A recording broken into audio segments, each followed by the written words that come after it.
Hey, Maddie, what you doing? I'm reading some book. Yeah? What's it about? That's about 150 pages. Friday.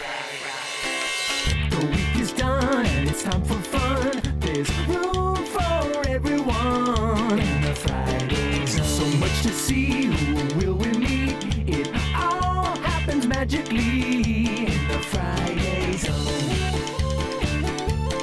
Friday Zone. Friday. We've been waiting for you. There's so many things we can do. Friday. Gonna learn a thing or two. Playing a whole day through. Friday Zone. In your eyes, there's a surprise. You never know what adventure might arise. Friday Zone. Friday Zone. Friday Zone. Production support for the Friday Zone is provided by The WTIU Children's Programming Endowment, ensuring quality children's programming for future generations of Hoosiers. Learn more at indianapublicmedia.org/kidsfund. IU College of Arts and Sciences, educating students for success in a changing world. New options in the School of Global and International Studies and the Media School. Discover your passion and build your future in the college. WFYI Indianapolis. And these Indiana Public Television stations. the Margaret A. Cargill Foundation, and by WTIU members. Thank you. Welcome to the Friday Zone. I'm Maddie. And I'm Luke. Luke, what are you doing? Well, this is my going to the post office suit, of course. Okay, and what did you get from the post office? Well, today's show is all about media, so I went to pick up a delivery. Media? Yeah, like, magazines or newspapers, videos, records, books, media.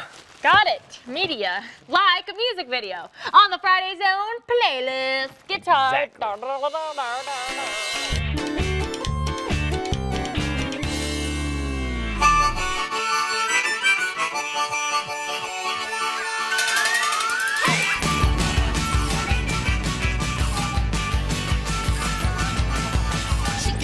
Adventures with Lucky by her side, causing loads of laughter. Come and join the ride. Lucy, Lou, and Lucky too.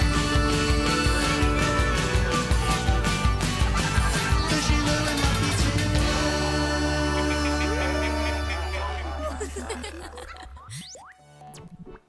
Bienvenidos a la fiesta, amigos. Welcome to our party, friends. Today, we've decided to wear pirate costumes. It's a pirate party.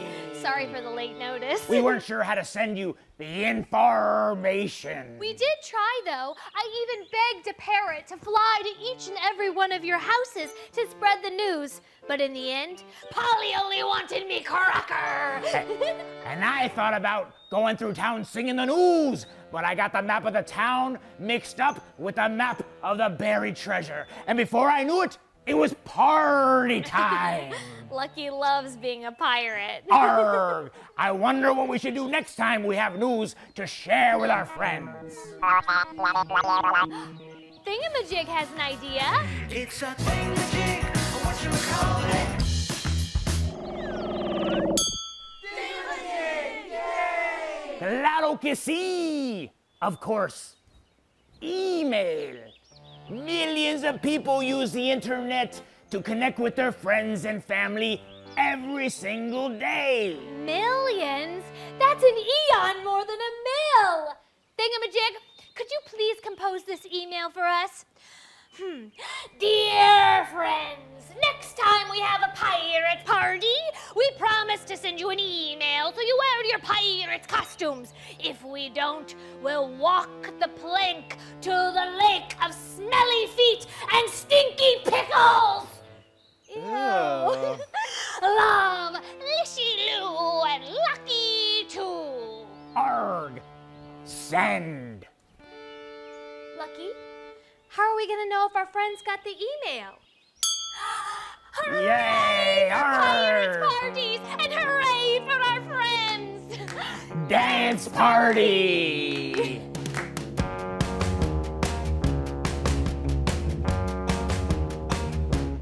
Open my door. A world made of shapes, colors galore are what I see. Intersecting lines, staring back at me. Connect, connect, connect the dots. Draw a line from X to Y. Connect, connect, connect the dots. Looking at pictures is nothing but lines and dots.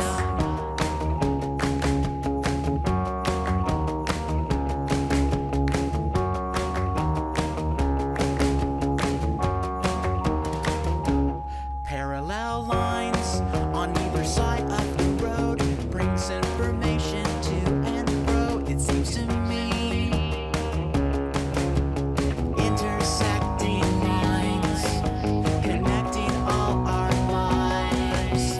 Connect, connect, connect the dots. Draw a line from X to Y. Connect, connect, connect the dots. Looking at pictures is nothing but lines and dots. Lines and dots. Lines and dots. Lines and dots. Different faces, just like mine, made up of circles, squiggly lines. The more I look, the more I see intersecting lines. They make up our lives.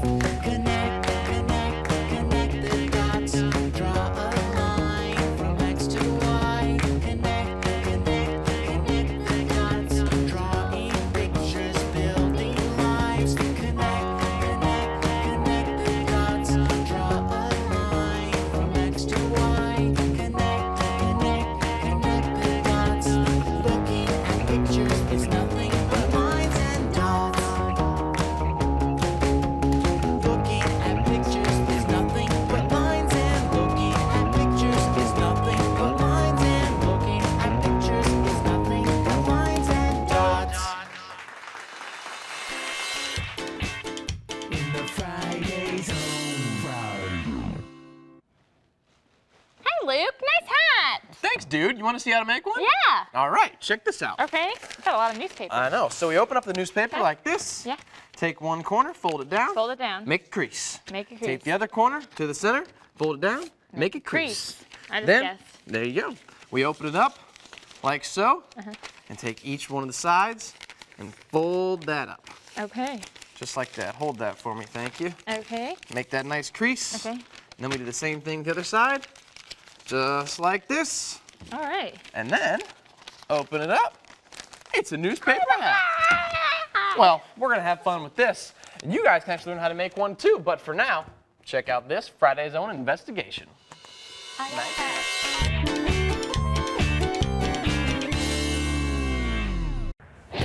Hey kids, we're here at the Republic Printing Press to learn how newspapers are made. Come on, let's go inside.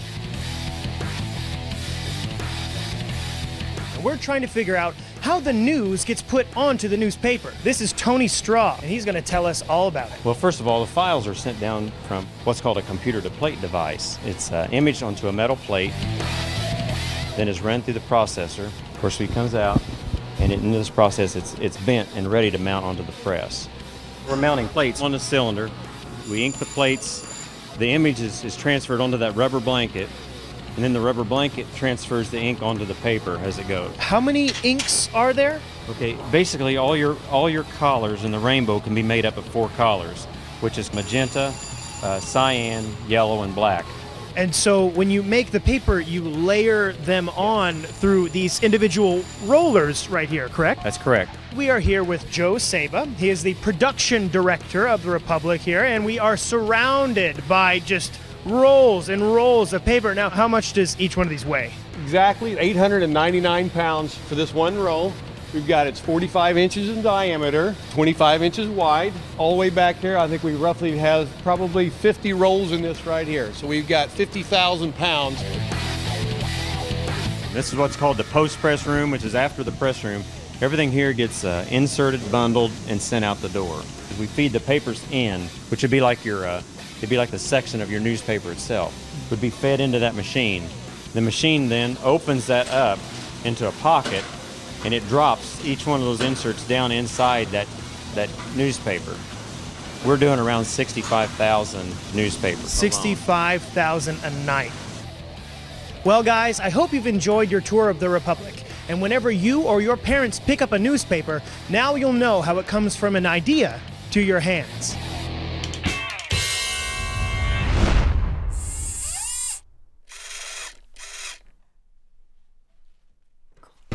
People of the universe, my name is Polly.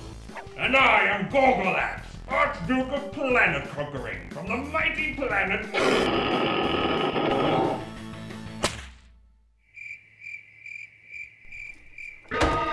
And I'm Ray Ray. Wake up.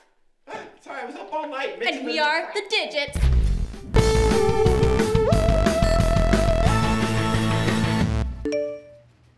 Dear Digits, hello. My name is Jonathan Colton. I am from Earth. I wrote a song called The Mandelbrot Set, which is about the Mandelbrot set. I got some of the math wrong, which was very embarrassing, and I apologize. But I'm not here to talk about that right now because I am working on a new song about symmetry. And as you know, symmetry is the geometric quality of being made up of exactly similar parts, either facing each other or around an axis. And that is actually a terrible song lyric. And I need a catchier way of describing symmetry, and I wonder if you could help me.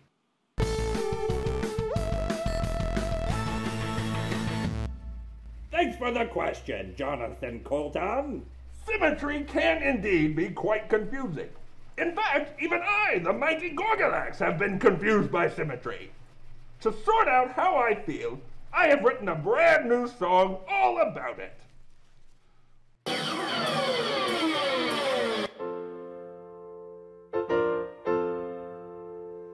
Symmetry, I know what you mean to me.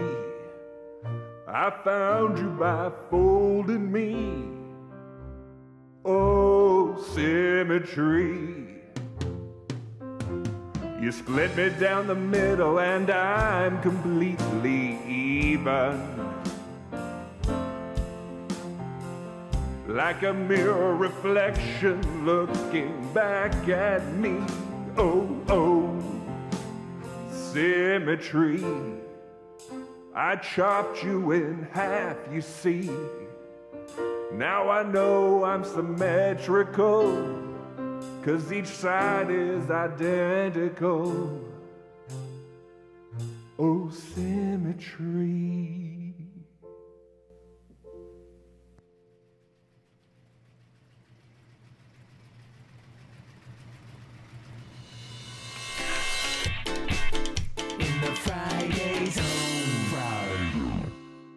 I'm Brad Tassel, and I wrote this book that he's holding.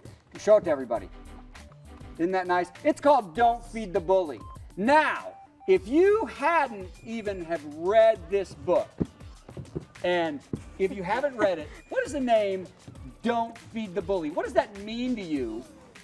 Don't let the bully get what it wants. Wow, you are a brilliant person. Don't give them the reaction that they want when they're trying to bully you. That's very good. And there's many ways to do that. So what do you think the first way? Now, if you read the book, it is about a 12-year-old detective, Hannibal Greatneck III. And he walks into his new school 3 weeks into class, and in the middle of the room is a cage. They have shoved the biggest bully that they think into a cage, and they think that's going to stop bullying if they take one kid and punish him that bad. Do you think that stopped all the bullying? No. Now there's a lot of silent bullying going on in the school, and Hannibal has to try to make it stop. Now, he's not a good bully target, and he does 4 things, 4 things that you should do anytime anybody says anything mean to you. And the first one is stay calm. Why do you think staying calm would be a good idea if somebody's trying to bully you? Because if you don't stay calm, they'll keep doing it and doing it. they'll keep doing it and doing it. That's exactly right, because they're getting fun out of it. Bullying is they get power, they get fun out of hurting people, which is bad.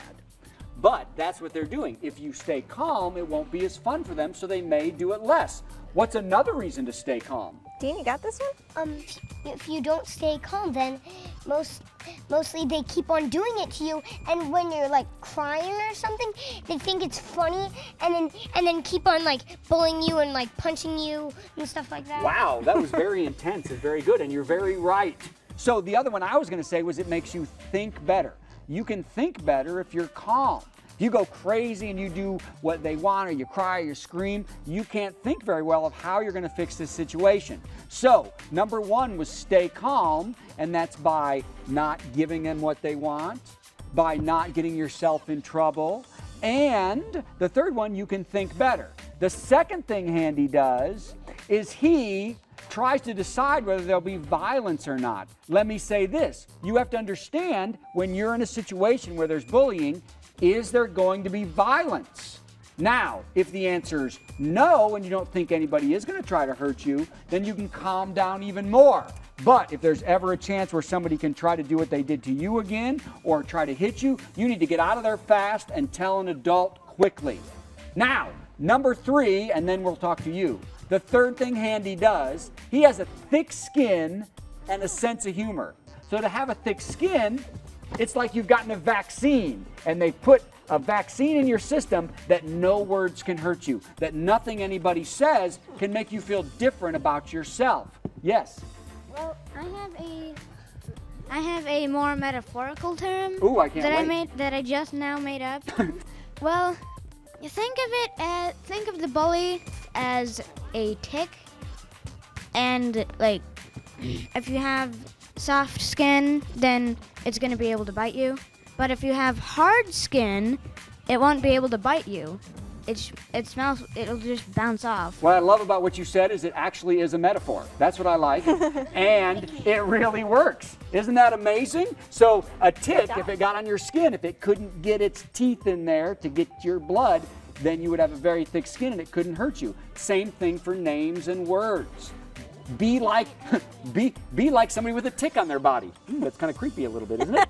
But that's great. I love it. So that's having a thick skin. And having a sense of humor means that you can laugh at things that sometimes go on in the world. Let me tell you a quick story before we finish up. When I was in 8th grade, I was very small. I was about the size of a 3rd grader. I was about 4 foot 8 inches tall. Anybody about 4 foot 8 inches tall? How old are you?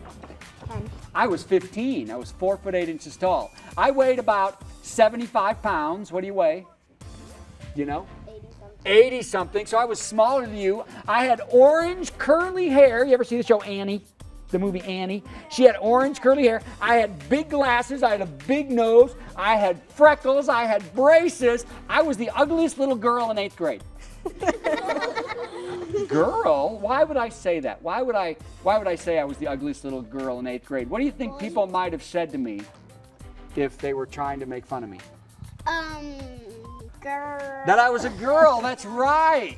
So if the other 8th graders or the people in my school wanted to be mean to me, they might say, because I did look a little girly. I did look kind of girl. Even my mom's friends were like, is this your daughter? Yeah, thanks, lady. But I was not a good bully target. I knew that I wasn't a girl and I was going to get older. So the first guy that came up to me and said, hey, you look like a little girl, I said, do you want a date? And he went, what? And I said, are you in love with me? What do you mean? I said, I think you want to go out. No, I don't want to go out. Yeah, you do. I think you're in love. Hey, everybody, this guy's in love with me. So like Handy, I made it a situation that he didn't want to repeat. And I had a very thick skin and I didn't let it hurt me. And I stayed calm. And I understood that if he was ever going to try to be violent, I would get out of there right away. Does that make sense? Just say yes. Okay, good.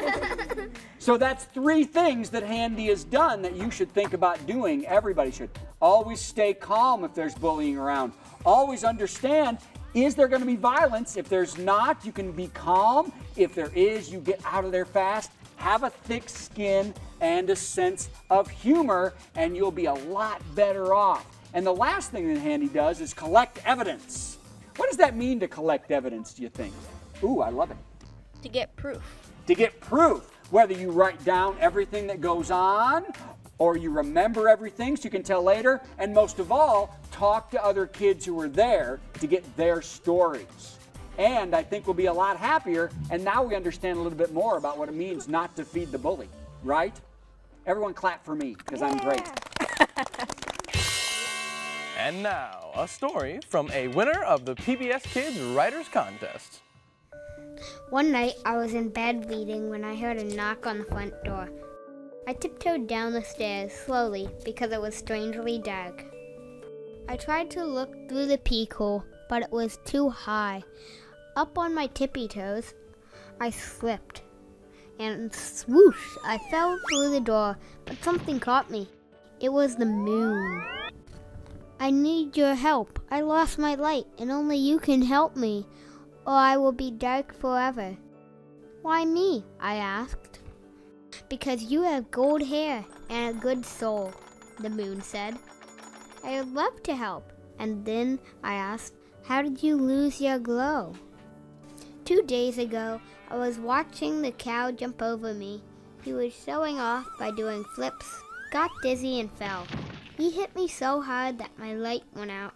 I told the cow to go to sleep because he hurt me, but he said, no, I'm not tired. So I suggested that the cow count his friends, the sheep. Soon, he was asleep. But I still had the light problem. I asked Venus for help, and she told me about your gold hair that the sun kisses.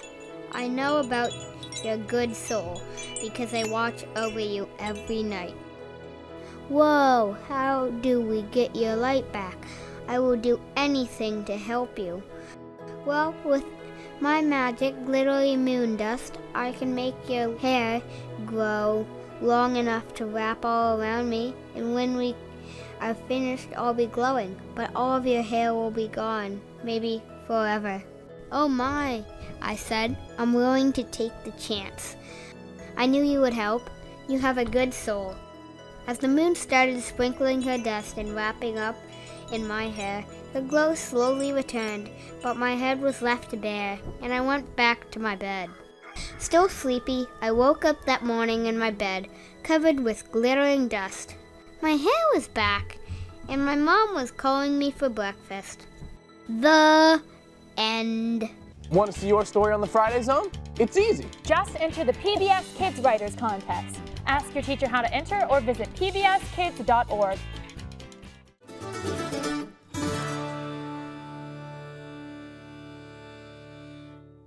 Welcome to the Earth Eats Kitchen. My name is Heather, and today we're going to make the ABC slushie. Oh, what does that stand for? Apple, banana, chiller. It's awesome. Oh, that sounds great. And it's got the ABC. It does. Yeah. So first, I'm going to put in some ice. Just a little. You don't need much. Just enough to make it chilly. Chilly. Oh, woo. Good one. Yeah. And next, I'm going to add a cup of milk. Okay. Because this is good for you. Yeah, yeah. Strong bones. Yes. Yeah. And again, you can use any kind of milk that you like. Okay. And then I'm going to add some no sugar added apple juice. Even better, if it's in the fall, you could use apple cider. I like that too. Yeah, that's one of my favorite things about the fall is the apple cider. Oh, it's so good. Yeah. And then I'm going to add just a tiny little bit of vanilla, just a teaspoon, just to give it a little bit of taste. And then I'm going to add 1 whole banana. The whole thing? Yes. Oh, okay. This is a healthy drink. Yeah. And this is easy. Anyone could do it. Yeah. Okay. I know what to do. Cover your ear. Yeah. Okay.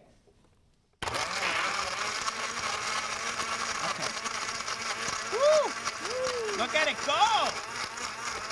And we're done. Okay, all done. It's frothy. It looks nice. Yeah. Everything's just right. Good. Oh, yeah, that looks tasty. Heather, do we get to try some? You do. Yes, that's my favorite part. I've got a big glass for you today. Okay. Oh, yeah. That looks good when you pour it out like that. And anybody can make this, right, Anyone Heather? could make it. You could make it. They could make it. Yeah, you can make this. Yeah. And Like always. The umbrella. Yeah. Had to always puts the umbrella. Oh, she's so nice. Okay, let me try. Try some.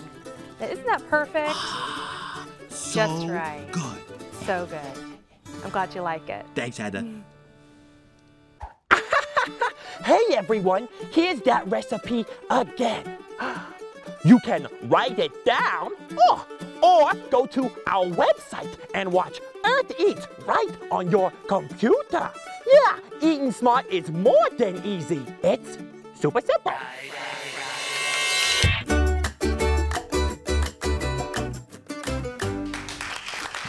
Welcome to Small Talk, everyone. Today we're welcoming Dr. Featherball. Welcome. What do you have for us today, Doctor? Oh, please. Call me Roger. Roger. Today, we're looking at the book. The book. Well, let's take a closer look. All right. One way you can tell if something is an original or maybe a copy is by looking under a microscope. Electrostatically printed inks don't stick right, and you can see some bits missing where there should be bits there. It kind of makes a dusty effect, as you can see. Now, a regular pen, it wouldn't do that. Well, a regular pen wouldn't do that, everyone. All right, it's amazing what you can discover when you think small.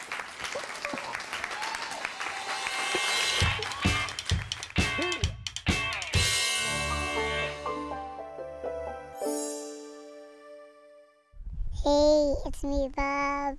I wish I had a CB radio. Breaker 10-4, good buddy.